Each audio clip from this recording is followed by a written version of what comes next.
The game's taken just 12 months, just over 12 months to develop. We started at the end of January 2003, so it's been an absolutely crazy year.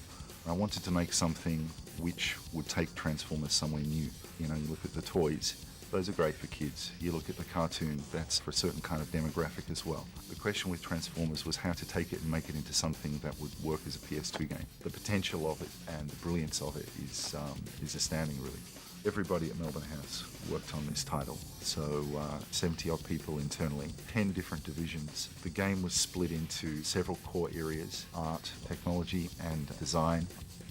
It's gameplay first, and the story comes second. However, the story is sort of woven into the gameplay, and it loosely follows the plot of the Transformers Armada TV show.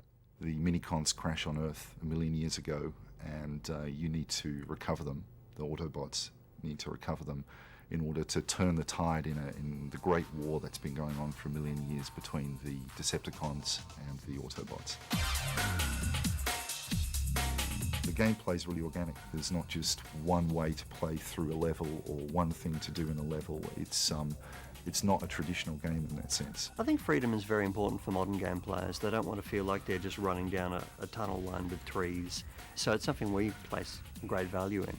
Our levels are particularly vast and scenic, and there's actually lots of things to explore and lots of enemies to fight and lots of things to collect in the levels. The player's always free to explore to the side, and in fact we encourage them to, because there's lots of additional minicons and datacons that they're going to find by that. Minicons are smaller robots, and they're basically smart tools. So when we were thinking about how to integrate them, we thought, well, they obviously can be used as upgrades and weapons. We invented a concept called a datacon, which is similar to a minicon. It's an information archive which is scattered across the planet. So as a player, you actually find these in the game world.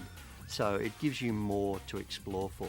Once you discover these archives, you can then go to the extras menu, and you'll find tons of our production art, special renders available nowhere else of the characters. So there's a lot of stuff there that game players will enjoy seeing the game production side, but Transformers fans will go mad.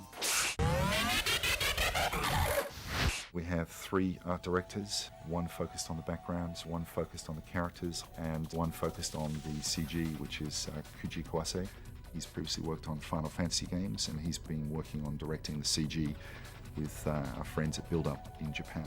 My aim for FMV is just Final Fantasy quality, like a commercial. I worked at Square. I used to do the Final Fantasy FMV. Build Up can't understand English well.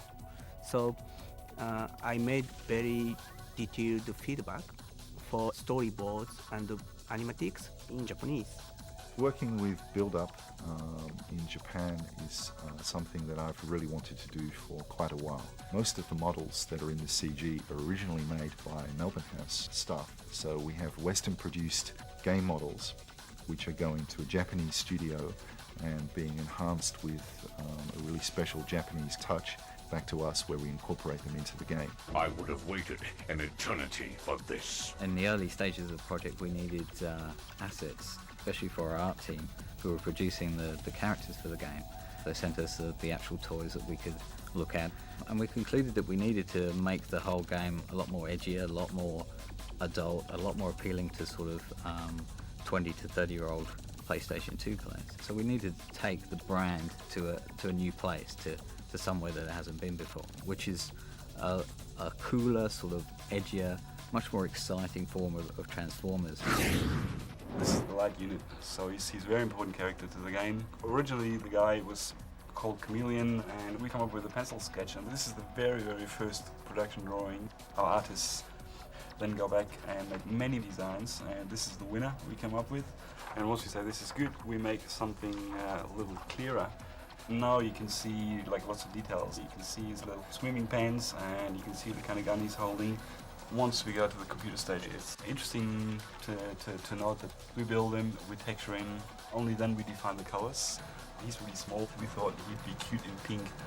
Once we have the model built, everybody has a look at them, and this guy, his butt was a little bit too big and his gun was too small, so you can see the pants, they almost turned into like a G-string here.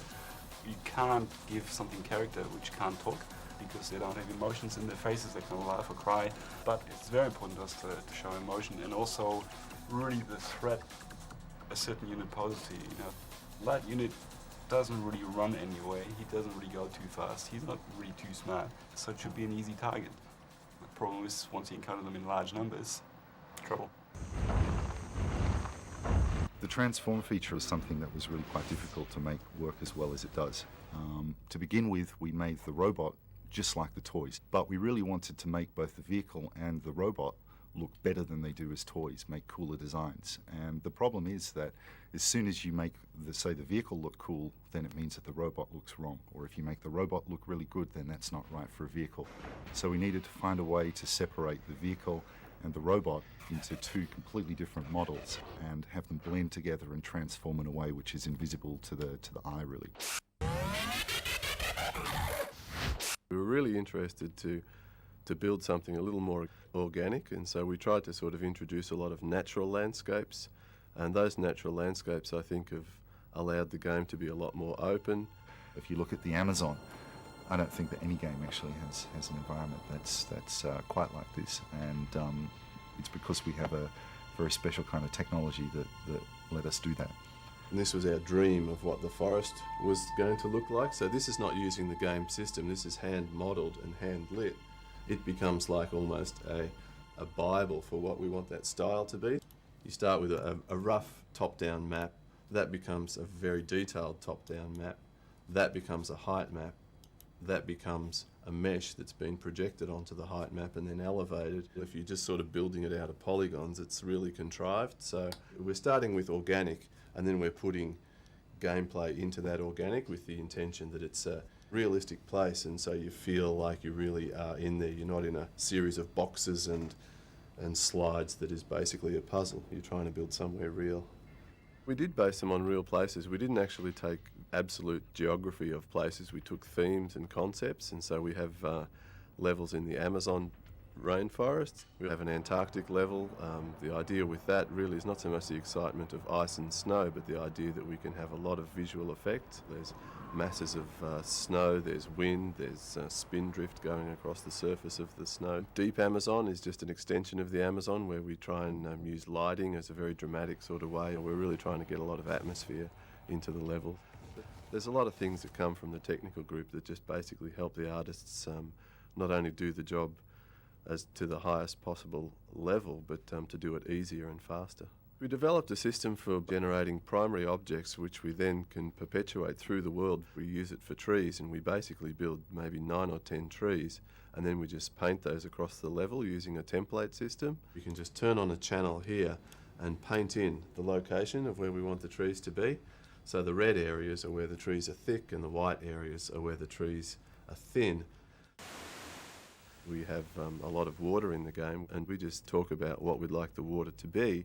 The technical guys write the algorithms, and then we just set up, wave parameters and colours for that water. And so for an artist, it's a lot of fun just basically asking for what you want. Computers are better at just drawing flat, polygons and things like that. So we came up with this ocean shader, and that consumes quite a fair amount of the power of the PS2 to do that. So we gave it like about 10%. It can give the worlds a richness that isn't common really in games up to now. Wherever you go in this large world, it's still very detailed. As you're navigating across, you see a hill from the distance, and you wander there, and then you climb it, and then you get to the top, and there's still a lot of detail just like in that one small area. So in some areas in Transformers we have more complexity than we've almost had in some of our entire levels in earlier games. One example of collaborative development is the Cybertron level, which is the final level of the game. They wanted to have a world that you could fly around, like completely different to any of the other levels. And we built a technology that enabled to have a whole lot of buildings in the level. And we said, well, can you land on these buildings? And they thought, well, initially we want to maybe land on some buildings, but not on the ones that you're going to populate with thousands on. We've gone, okay, we can build something like that.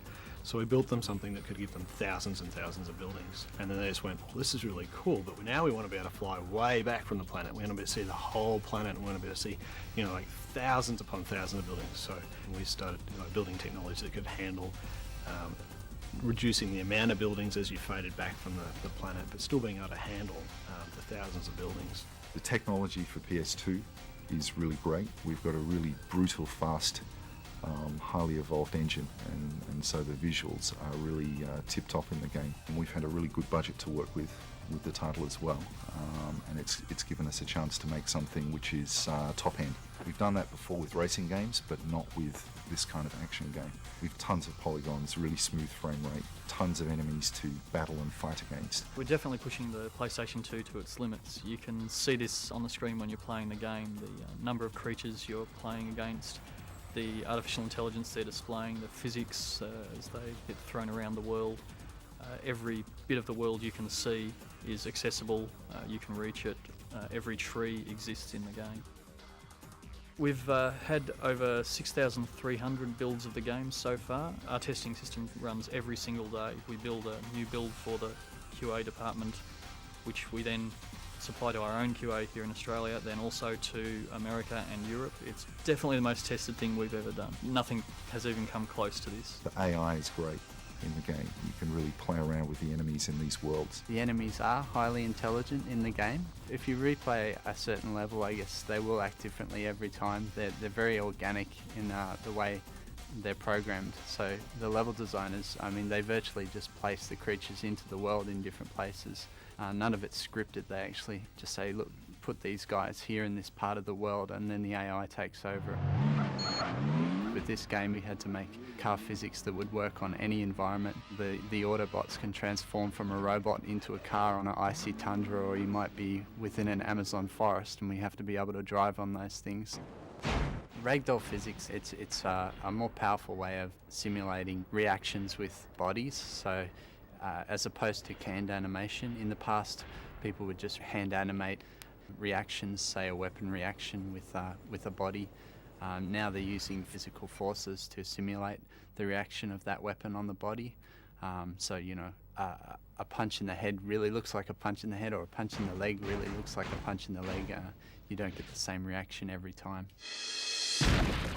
The best thing about the game has to be really the synergy of gameplay, visuals and audio. The audio is great because of the interactive music and just the sheer number of sound effects and 3D sounds that we've got going off in the game. One of the problems we've had with video games in the past is to make the music work with the action on screen. In other words, you can't write it linear like a film because you don't know what's going to happen. It's all under the player's finger. So what we've done for this game is we really thought a lot about it and developed interactive music, which involves creating different layers of music that we can cross-fade to depending on what the action is on the screen. So when you're exploring, it'll be just very atmospheric. If there's an enemy around the corner, the music will change intensity just slightly. Once we get into a battle, the music will go up again, and into a really intense battle, up again. So we've basically got 4 layers of music that can continually change depending on what the player's doing and what the action is on the screen.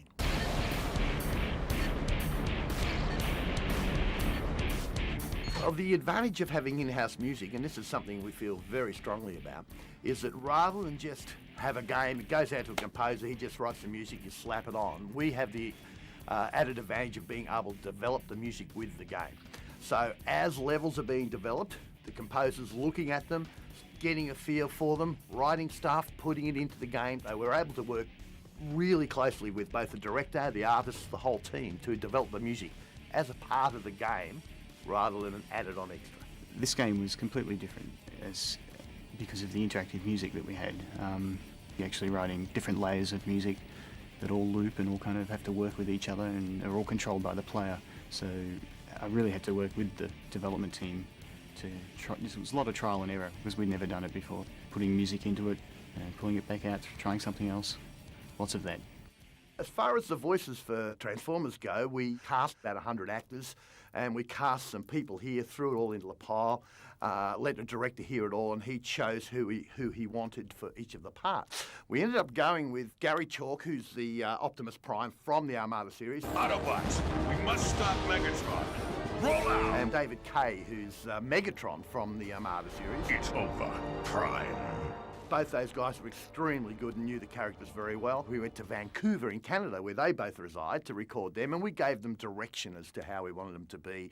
We didn't want it cartoony. We wanted it to fit with our game but still have the recognition of the characters. So basically we've got a totally international cast for Transformers. Come, Autobot.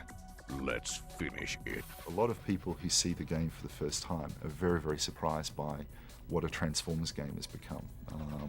There have been other Transformers games in the past which have, I think, not been so well received, but we want to make something which can really stand on its own as a high-quality game. This game will appeal to everybody. If you're a casual gamer, there are modes in the game, difficulty levels in the game where it's tuned for you and hopefully won't be too scary and will help you get into it. If you're a hardcore gamer, there are modes there, difficulty levels, where everything takes on a new level of intensity and it becomes pretty hardcore as well. So there really is a hope that it's going to appeal to really anybody and everybody. The thing I'm most proud of with Transformers is the fusion of some of the bigger Western developed games we've seen recently with values found in a lot of Japanese games. But the challenge has been, as a game, to make it appeal to the PS2 gamer. And I think that I'm really proud of how we've managed to achieve that.